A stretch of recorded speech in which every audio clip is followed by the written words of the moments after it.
Assalamualaikum warahmatullahi wabarakatuh. Kami calon guru penggerak Angkatan 10 Kabupaten Lampung Tengah akan memaparkan tugas kami pada ruang kolaborasi 3.1 tentang pengambilan keputusan berbasis nilai-nilai kebajikan sebagai pemimpin. Kami kelompok 2 yang terdiri dari Bapak Yodana Ditya, Ibu Opus Landari, Ibu Nia Puspitasari, dan Bapak Samsul Hidayat.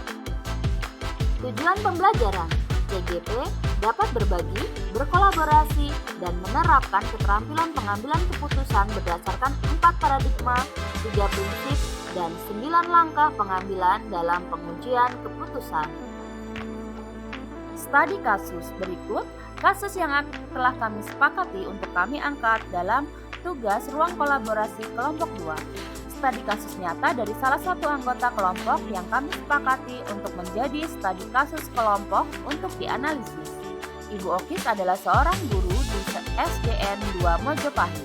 Anak beliau juga merupakan salah satu siswa di sekolah tersebut yang duduk di kelas 3. Pada minggu lalu datang seorang wali murid dengan menyeret anak Bu Okis ke kantor dengan bernada tinggi menegur Bu Okis karena orang tua Faris mendapatkan laporan dari Faris yang sering mengalami pemerasan dan pemukulan dari anak Bu Okis.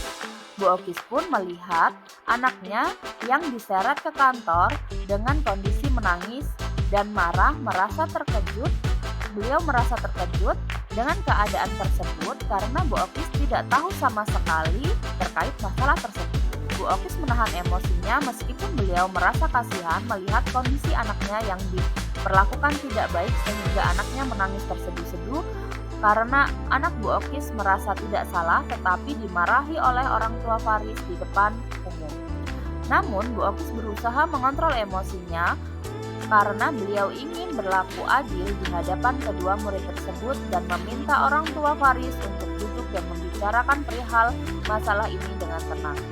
Dan wali kelas 3 Pak Rama mengkonfirmasi perihal pemukulan yang terjadi bukanlah pertengkaran anak-anak, namun hanya anak-anak yang bercanda dan bermain perang-perangan. Bu Okis pun berusaha menyelesaikan masalah tersebut bersama Pak Rama. Ibu Okis menanyakan kepada Faris dan Arka perihal informasi tersebut.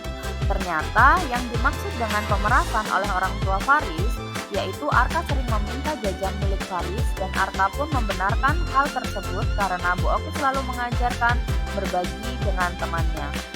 Dan Faris pun sering meminta jajan Arka dan tindakan pemukulan yang dimaksud pun sebenarnya hanya mainan anak-anak yang bercanda selayaknya anak laki-laki yang bermain perang-perangan. Setelah mengetahui kebenaran cerita tersebut, Bu Okis menyarankan kepada Arka dan untuk berbagi ataupun meminta jajan dengan teman yang mau saja. Dan Bu Okis pun menyarankan kepada Faris untuk tidak ikut main dengan teman-teman jika Faris merasa permainan tersebut membahayakannya. Dan Bu Okis meminta kedua anak tersebut saling memaafkan meskipun Bu Okis sebenarnya merasa anaknya tidak salah dan merasa kasihan dengan anaknya yang dipermalukan di depan umum. Akan tetapi Bu Okis ingin berlaku adil di depan kedua siswa tersebut tanpa menghiraukan perlakuan orang tua Faris terhadap Arka. Beliau hanya mengkonfirmasi terkait kebenaran berita tersebut.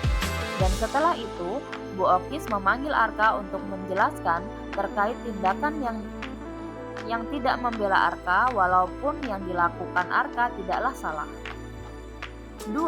Dari studi kasus pemilihan tersebut, tugas setiap kelompok adalah menentukan paradigma apa yang digunakan dalam studi kasus pilihan, yaitu rasa keadilan lawan rasa kasihan atau justice versus mercy. Prinsip mana yang mendasari pilihan pengambilan keputusan yang diambil? Berpikir berbasis rasa peduli atau care-based thinking. Bu Okis langsung meminta wali murid tersebut untuk duduk dan membicarakan permasalahan tersebut dengan baik-baik dan meminta kedua siswa tersebut bersama wali kelasnya untuk menceritakan kronologis cerita sebenarnya di hadapan wali murid tersebut. 9 langkah pengambilan dan pengujian keputusan, yaitu 1. Apa nilai-nilai yang saling bertentangan dalam studi kasus tersebut? 2. Siapa yang terlibat dalam situasi tersebut? 3. Apa fakta yang relevan dengan situasi tersebut? 4. Mari kita lakukan pengujian benar atau salah terhadap situasi tersebut. Apakah ada aspek pelanggaran hukum dalam situasi tersebut atau uji legal? Apakah ada pelanggaran peraturan atau kode etik profesi dalam kasus tersebut atau uji regulasi? Berdasarkan perasaan dan intuisi Anda, apakah ada yang salah dalam situasi ini atau uji intuisi? Apa yang Anda rasakan bila keputusan Anda dipublikasikan di media elektronik atau media cetak maupun viral di media sosial? Apakah Anda merasa nyaman atau uji publikasi? Kira-kira apa keputusan yang akan diambil oleh panutan atau idola Anda dalam situasi ini? 5. Jika situasinya adalah situasi dilema etika, paradigma mana yang terjadi dalam situasi tersebut? 6. Dari 3 prinsip penyelesaian dilema, prinsip manakah yang akan dipakai? 7. Apakah ada sebuah penyelesaian yang kreatif dan tidak terfikir sebelumnya? Penyelesaian masalah ini atau investigasi opsi trilema. 8. Apa keputusan yang akan diambil? Dan 9. Coba lihat lagi keputusan Anda dalam refleksi. 1. Apa nilai-nilai yang saling bertentangan dalam studi kasus tersebut? Nilai kasih sayang, Faris dalam kasus tersebut kurang perhatian dan kasih sayang orang tua sehingga mencari perhatian orang tuanya dengan membuat cerita bohong. Nilai kepatuhan dan kejujuran. Arka menerapkan apa yang guru ajarkan untuk berbagi dengan temannya dan merasa tidak terima dengan perlakuan orang tua Faris karena dia tidak merasa bersalah. Siapa yang terlibat dalam situasi tersebut? Orang tua Faris siswa kelas 3B, Arka siswa kelas 3B dan merupakan anak Ibu Okis, dan Bu Okis, guru setempat dan orang tua dari Arka, Pak Rama, wali kelas 3B. 3. Apa fakta-fakta yang relevan dengan situasi tersebut? 1. Orang tua Faris menindak Arka tanpa mengkonfirmasi terkait kebenaran cerita Faris kepada wali kelas. 2. Faris memberikan cerita yang dibesar-besarkan meskipun sebenarnya hal tersebut merupakan hal yang wajar. 3. Bu Okis dalam kondisi dilema karena posisi sebagai guru di sekolah tersebut dan sebagai orang tua dari Arka. 4. Mari kita lakukan pengujian benar atau salah terhadap situasi tersebut. A. Apakah ada aspek pelanggaran hukum dalam situasi tersebut atau uji legal? Jawabannya tidak ada. B. Apakah ada pelanggaran peraturan atau kode etik profesi dalam kasus tersebut atau uji regulasi? Jawabannya tidak ada. C. Berdasarkan perasaan dan intuisi Anda, apakah ada yang salah dalam situasi ini atau uji intuisi? Jawabannya ada karena Faris membesar-besarkan masalah yang ada dengan cerita bohong dan orang tua Faris tidak mengkonfirmasi cerita Faris ke wali kelas benar atau salah. D. Apa yang Anda rasakan bila keputusan Anda dipublikasikan di media cetak atau elektronik maupun viral di media sosial? Apakah Anda merasa nyaman atau uji publik? Dan jawabannya tidak mempermasalahkan hal tersebut dan saya merasa nyaman. E. Kira-kira apa keputusan yang akan diambil oleh panutan ataupun idola Anda dalam situasi ini? Jawabannya, keputusan yang akan diambil oleh panutan atau idola adalah mengkonfirmasi kebenaran cerita dari kedua siswa dan wali kelas di hadapan orang tua Faris.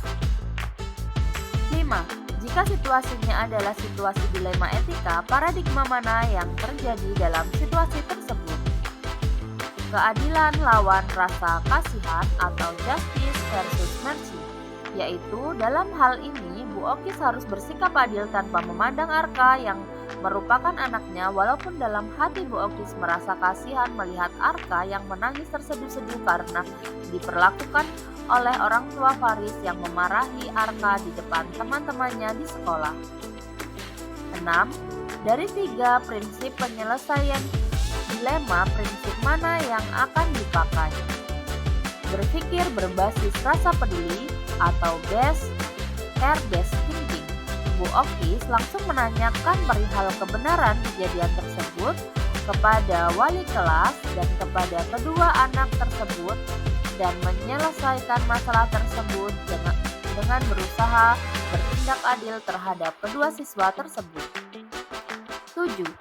Apakah ada sebuah penyelesaian yang kreatif dan tidak terpikir sebelumnya untuk menyelesaikan masalah ini atau investigasi opsi trilema?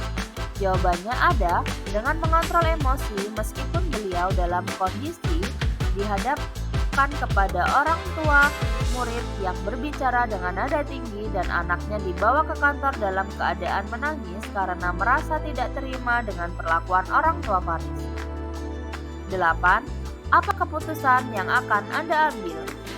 Konfirmasi kebenaran cerita tersebut di hadapan orang tua Faris dan menjelaskan maksud dari perbuatan yang dilakukan Arka terhadap Faris hanyalah salah paham dan meminta kedua siswa tersebut untuk saling memaafkan. 9. Coba lihat lagi keputusan Anda dan refleksikan.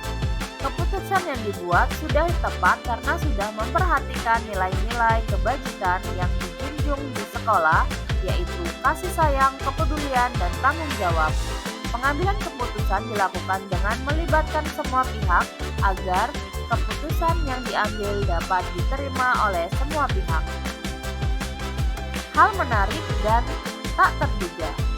Hal menarik dari kasus ini yaitu Bu Okis tetap bisa mengontrol emosinya meskipun dalam keadaan kasihan terhadap anaknya dan tetap berusaha bersikap adil terhadap kedua siswa tersebut. Hal tak terduga dari kasus ini yaitu wali murid tersebut akan tetap merasa anaknya mendapatkan perlakuan yang tidak menyenangkan jika tidak dikonfirmasi atas kebenaran cerita tersebut. Kesimpulan, tahapan pengambilan dan pengujian terhadap studi kasus pilihan telah tepat atau belum? Mengapa? Masihkah ada pertanyaan-pertanyaan lanjutan dalam benak? Apakah pilihan pengambilan keputusan ini telah tepat? Jawabannya, pengambilan dan pengujian terhadap kasus yang dipilih sudah tepat karena sudah sesuai dengan 9 langkah panduan pengambilan dan pengujian keputusan dan tidak ada pertanyaan lanjutan dan keputusan sudah tepat. Daftar tugas checklist tugas kolaborasi. Nomor 1. Studi kasus pilihan mengandung unsur dilema etika. Keterangan ada. Nomor 2. Memuat salah satu paradigma dari 4 dilema etika. Keterangan ada. Nomor 3. Memuat salah satu prinsip dari 3 dilema etika. Keterangan ada. 4. Memuat 9 langkah pengujian untuk menguji ketepatan pengambilan keputusan. Keterangan ada. 5. Memuat hal-hal menarik atau tak terduga yang ditemui dalam menganalisis studi kasus pilihan. Keterangan ada. 6. Hasil penugasan masing-masing anggota telah diserahkan sebelum tepat waktu. Keterangan ada. Nomor 7. Setiap anggota telah menyepakati paradigma, prinsip, dan hasil pengujian yang telah disepakati bersama dan siap mempresentasikan ke forum. Keterangan ada. 8. Hasil pengeditan terakhir telah dilakukan masing-masing anggota. Keterangan ada. Demikian pemaparan tugas kami dari kelompok 2 tentang modul 3.1 1 mengenai pengambilan keputusan berbasis nilai-nilai kebajikan sebagai pemimpin. Terima kasih banyak atas perhatiannya. Kami akhiri. Wassalamualaikum warahmatullahi wabarakatuh. Guru bergerak Indonesia Maju.